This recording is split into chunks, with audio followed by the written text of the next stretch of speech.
This is the bakery owner.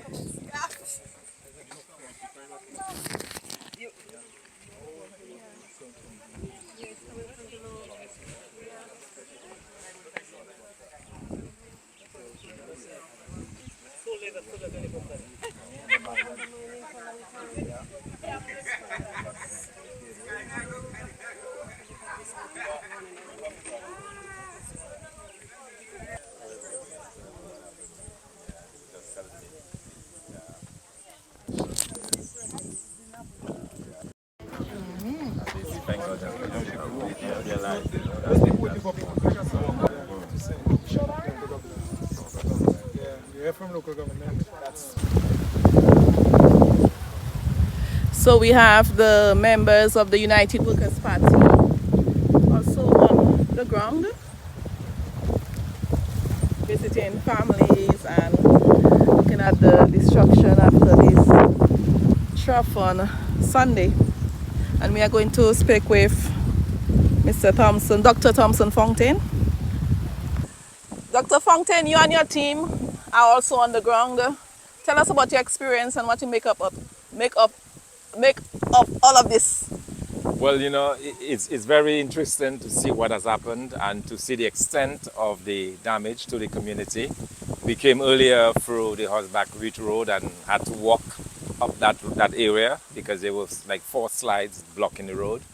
And now coming to see the extent of this, you know, what was most shocking to me is the distance that these homes traveled. You know, literally you had 2 homes replacing each other.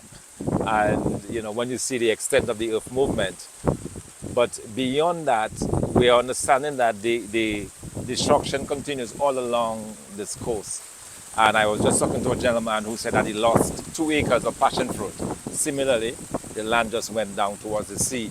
So it is something, I know it goes all the way back towards Cassibros. Some people in the Cassibros area had similar type of landslide. So it is something we have to look, and one wonders whether or not the road construction had anything to do with it. Because in fact, one of the locals were telling us that they are warned about just that occurrence, in the sense that they felt that the water was not well dealt with from the road, and that may have contributed, you know. So, but we were able, though, to talk to the owners of those buildings and just to sympathize with them, and, you know, and just express our sorrow at what happened, you know. But it's good that we're able to see for ourselves and understand, and basically see that there is a lot of work that needs to be done with respect to where people build, on what conditions they build, and so on. I think we need to look more seriously at this, because this can only get worse. We are in an age of climate change. You know, we are not even in the hurricane season, and yet we have that occurrence. So it tells me that we have to be very careful as to what we do and how we plan going forward. We are also joined with the president of the United Workers' Party, and he is also a resident of the Kalinago territory. Mr. Sanford, how are you? I'm doing well. I'm surviving. So much devastation here. Yeah, it is heartbreaking, Imo. I came down this side yesterday and saw some of it, but today coming back in a different time zone with a lot of people around, it's even more impactful. The young men who have lost their property, who have invested everything into their homes and their business. I know Frankie Ogis, you know, very hardworking fire officer who bought land outside of the territory and built his house and has his family here. And Reds, who came from Savan, where the similar thing happened about 10, 15 years ago, and came here to relocate and set up his bakery and build his house, and then this has to happen to them at such a young age. It's really heartbreaking. But what is encouraging him is the support of the people. I mean, I saw the support from yesterday and today again, to see the people here in solidarity with these families, and it is very encouraging, and I believe that is the Dominican spirit, that is the spirit of the resilience of our people from that side, the Kalinago territory and Atkinson. And it is you know, encouraging to see that. But it paints a picture of greater destruction, you know, that I believe, you know, we need to, as Dr. Fontaine said, look at ways we can mitigate those impacts, you know. And development is one, but on the other hand, we also have to balance it with also the kind of devastation that happens. And we see that been happening since the construction of the road. And we don't know if there's a cause and effect relationship, but we also believe that the water control from the road better could have been done. And you see it's also on the east side of the roads that this is happening. And the destruction goes all the way up to the Kalinago territory. My home actually encountered similar fate, not as destructive, but there's land movement and there's also cracking of my home, which is not making it livable. We had to evacuate yesterday.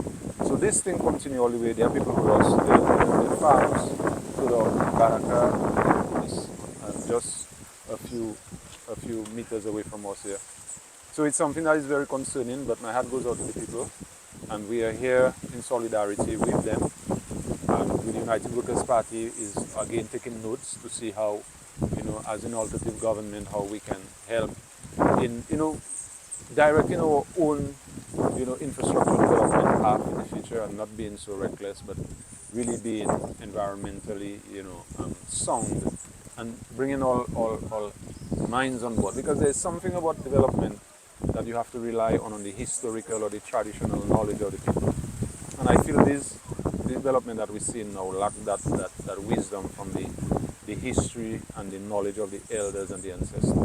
So we are here in solidarity, Imo, and thanks for the opportunity to speak to your audience. And we hope that the families will come and we as a country can be of support and solidarity to everyone. Thank you very much. Yes, good morning. Thanks for being with us here today. What we are witnessing is pretty heart-wrenching. I'm representing the United Workers' Party here as the International Secretary. My name is Dr. Thomas. And so far we've sympathized with the people, provide some level of solidarity. When you look at what transpired here, it really begs the question as to what was done, how it was done, and what contributed to the overall damage that we see. So we're here, we're looking, hopefully we'll learn from this, and this carries over to a bigger picture. When you look at what's going on in Devastation and the airport, it begs the question, are the right things being done, are the right mitigation procedures being put in place? And we as an alternate government need to take a note, look at what's going on, and again, just focus on how we can do things better. The people, luckily, no lives were lost here. Although we were told that one of the ladies were inside the boats, but luckily she survived. The other aspect that Claudius mentioned is that when these works have been done, the locals have to have an input. And that is very important because they live here, they know the area, they're familiar with what's going on. And so the engineers, they're schooled, but they need to really pay attention to what the locals have to say. So we're here, we're looking, and we're learning, and we're so that in the future, as climate change continue, we as a party, as professionals, can learn from it and do better in the future. Thank you so much.